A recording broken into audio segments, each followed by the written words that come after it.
Welcome to our monthly webinar. Thanks for being here with us all today. I'm Veronica Blatt with NPA Worldwide, and I'm here with Wilson Cole from Adams, Evans & Ross, and also Backdoor Hires. Wilson's been a longtime partner of the network and supporter of ours, and we certainly appreciate that. He provides credit collection services and other financial services exclusively for recruiters, which is an awesome thing to have for those of you who've run into those needs, and we hope they're rare, but always good to have a good resource.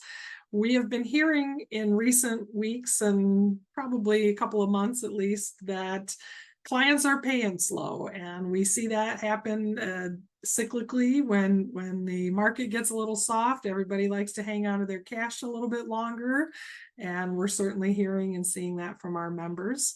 So today Wilson's going to give us some strategies to counteract that and get people paying a little quicker.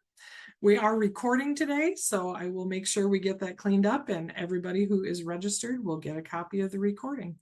Wilson, I'm going to turn it over to you. Thanks, Veronica. I appreciate you guys inviting me to do the webinar. Of course, NPA is one of my all-time favorite groups, so thank you on that. And what I'm going to do is I'm going to kind of share my screen here, and let me and we're going to kind of do a casual webinar here, low budget slides, but hopefully a ton of information. Because what I kind of want to go over with everybody here is 99% of the problems that you're having with slow pays. Collections are slightly a different issue, but the slow pays you can resolve through your process and by improving that process. And and I have clients ask me all the time during good times or bad times, Wilson, why do my clients pay me slow? And my response, and I don't mean it to sound as flippant as it can come across, but it's typically the case. You train your clients to pay you slow.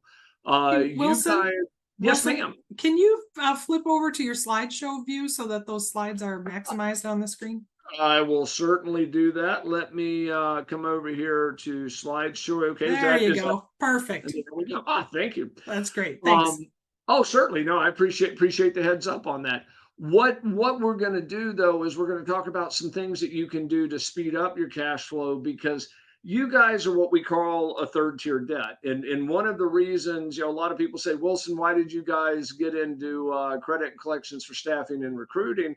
And we have to go back 30 some odd years ago. We've been around 32. We've been in this industry about 30 solely. And the reason for that is we found out that you guys are some of the very first ones that don't get paid. So if a company runs into a little bit of a cash crunch, recruiters and staffing firms to a lesser degree are the ones that they wind up paying slow. So you don't want to be abusive, but you do want to be aggressive, and you want to be attentive to the fact that you need to have some pretty good processes to make sure that you're at their priority list.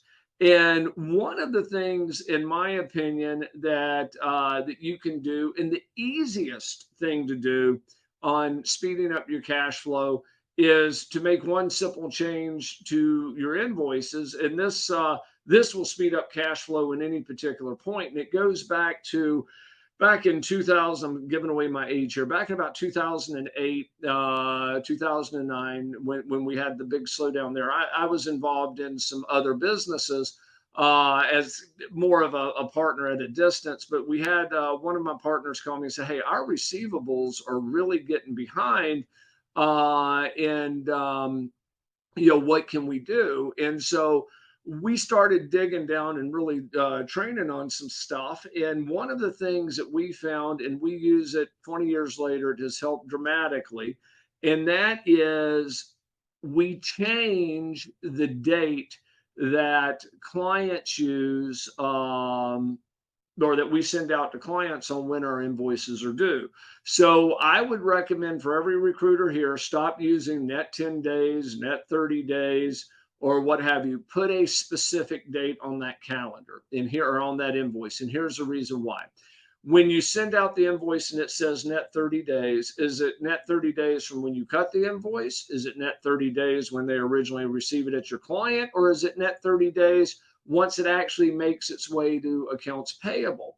In addition to that, what happens is if you're dealing with a mom and a pop, or if you're dealing with a corporation that has a full payable, it's still going to work, because when they enter it in, they're going to put the due date on it. They don't have to guess. They don't have to say 30 days from now or what have you. If it's supposed to be November 10th of 2010 or November 10th of 2024 or 2025, if you have that date on it, that one thing is going to speed up your cash flow quicker than anything you can do. And one of the things that we have found is that where most clients would pay when you had net 30 days, they'd pay somewhere where you get a check somewhere around 39 to 45 days in there.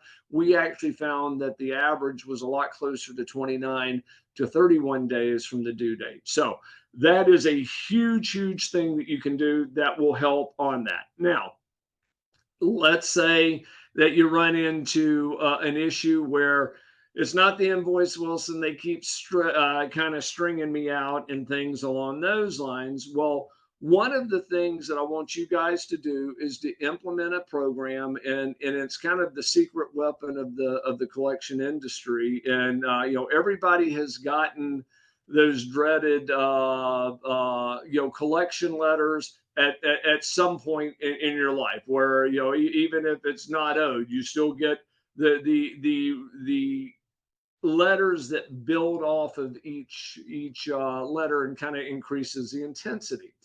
The one thing that I recommend that you do is you create a three series letter series. Now, this letter series can be an email basically series. It can be a letter series that you mail. It can be a little postcard that you stick in an envelope with your invoices. And they don't have to be aggressive. They don't have to be abusive. And I would actually suggest that that you don't do either of those. That they're basically just more informative. Years ago, we used to oversee credit departments for staffing and recruiting firms. I'm going back 27, 28 years ago, and it just grew to where logistically that wasn't a feasible business model for us anymore. But one of the things that we did, we went in, they were probably a $20 million a year company. They had so many receivables over 90 days. And so we're trying to figure out the problem. And one of the things that I suggested is, let's enact this automated letter series or this postcard series. And the owner was just scared to death that they were going to alienate their clients. I said, well, let's try it. And if it doesn't work, we can certainly stop. And what we did was we used high tech stuff. We went and literally had gotten 3 different color cardboard paper, and we cut it into thirds. We have it printed out where each said the same thing and be cut into thirds. We had a green one, we had a yellow one, and we had a red one. And I'm going to share with you guys one of our training websites that literally has that wording still on there, and you can even download it and use a template.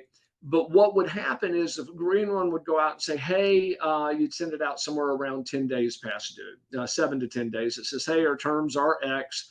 If you haven't cut a check, please drop it out, or things on those lines. Then we'd have another one that would go out the following week that says, hey, we sent you a notice. We still haven't received a payment.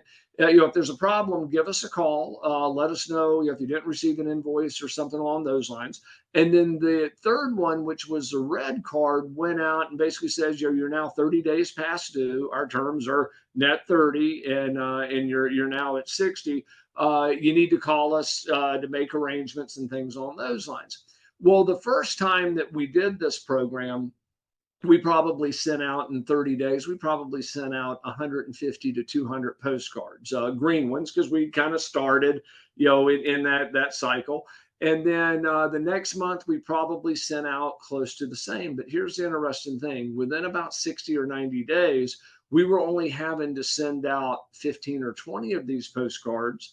And the receivables went from, pushing 90 days to well under 45 days, because letting your client know that they're behind will typically resolve that issue.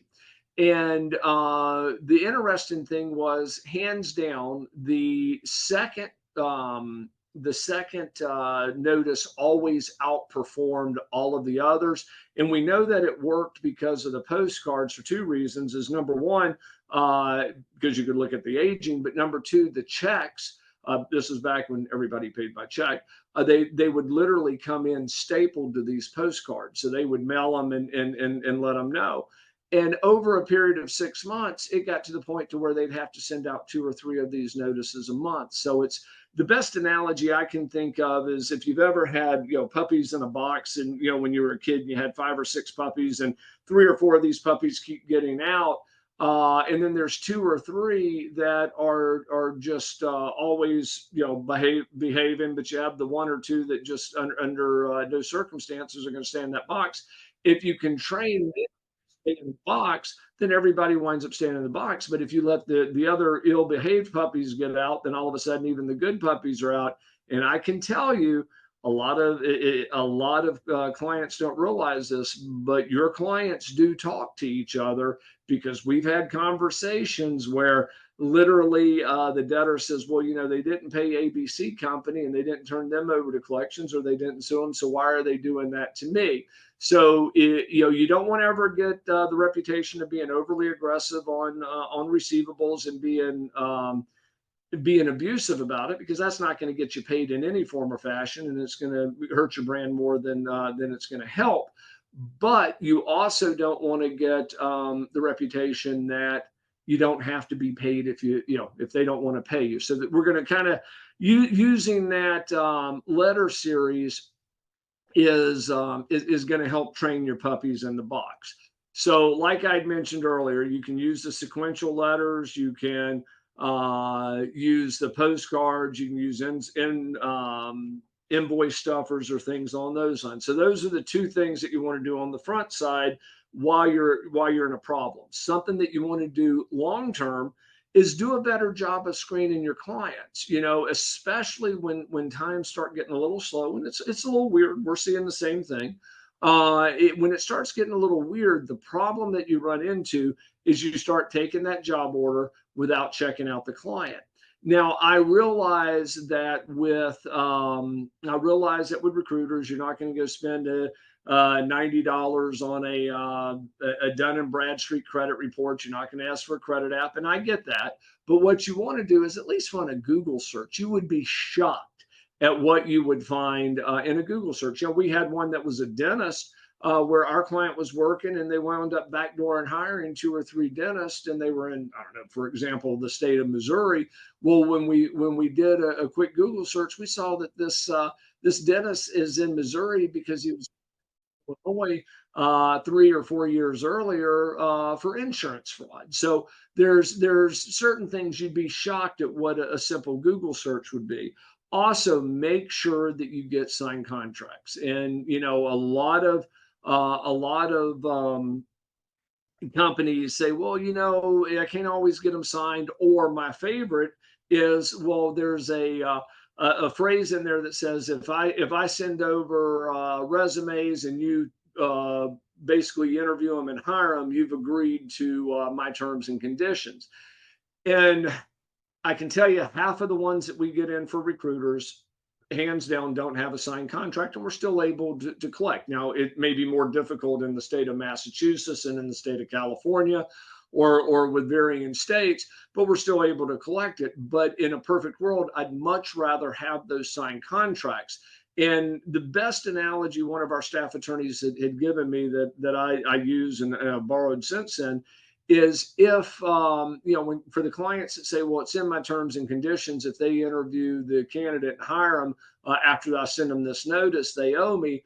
It's a fallback position, but it's not as solid. And if you were getting married tomorrow and you sent your future spouse a prenup that basically said, hey, here's my conditions of my prenup, and you don't have to sign it, but if you marry me tomorrow, you're going to be agreeing to all of these conditions, it's probably not going to hold up in court. So those are some of the issues that you're going to run into without a signed agreement. The third one is, if there's somebody that's behind and you're just a little unsure of, one thing, especially with NPA members, you guys get, it's either 3 or 5 free business credit reports a year.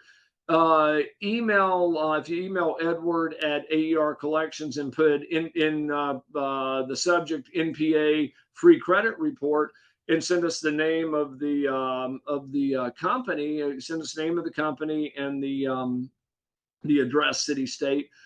Within 48 hours, they'll pull a credit app. They'll send it back to you.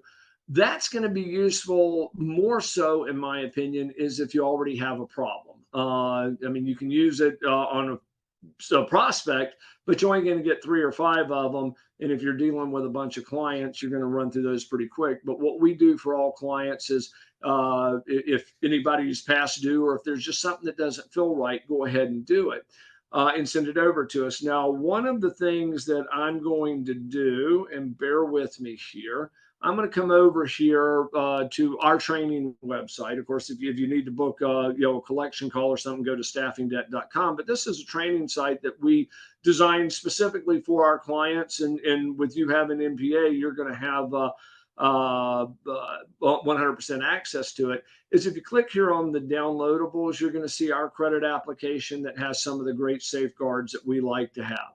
The collection letter series, and these are the very non-threatening, just more reminders. Collection letter 1, 2, and 3.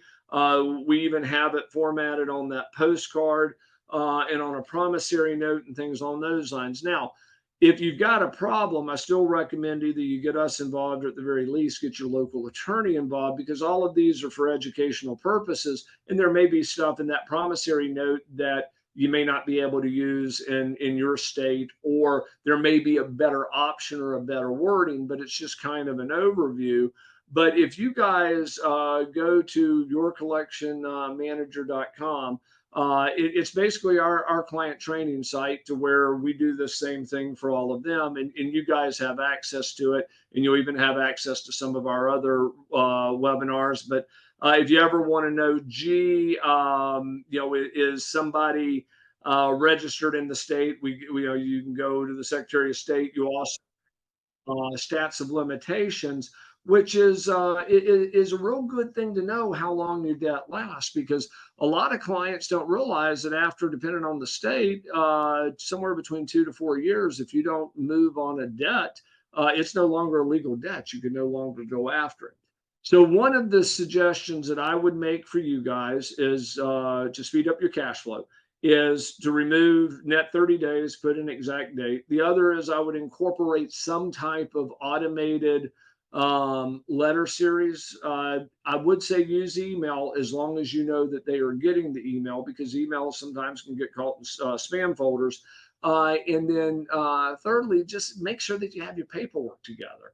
And like I said, if you want to go to this website, it's yourcollectionmanager.com, and it will certainly train you on there. And the biggest thing is just if things are getting a little weird, just let your clients know that you know that they're behind. And another word of caution, unrelated to how to speed up your cash flow, is don't ever offer to discount your fee with a non-paying client unless that's the most that you're wanting to get without having to sue them. Because we have clients all the time, and I get the logic. They want to salvage the relationship, they want to resolve the problem, but they'll say, hey, you owe me 20, either if you get me 15 by Friday, I'll take it. If not, you're going to go to collections. Well, all that's done is kind of lower the bar, and psychologically they will never pay more than that without having to sue them. So just be kind of careful on that.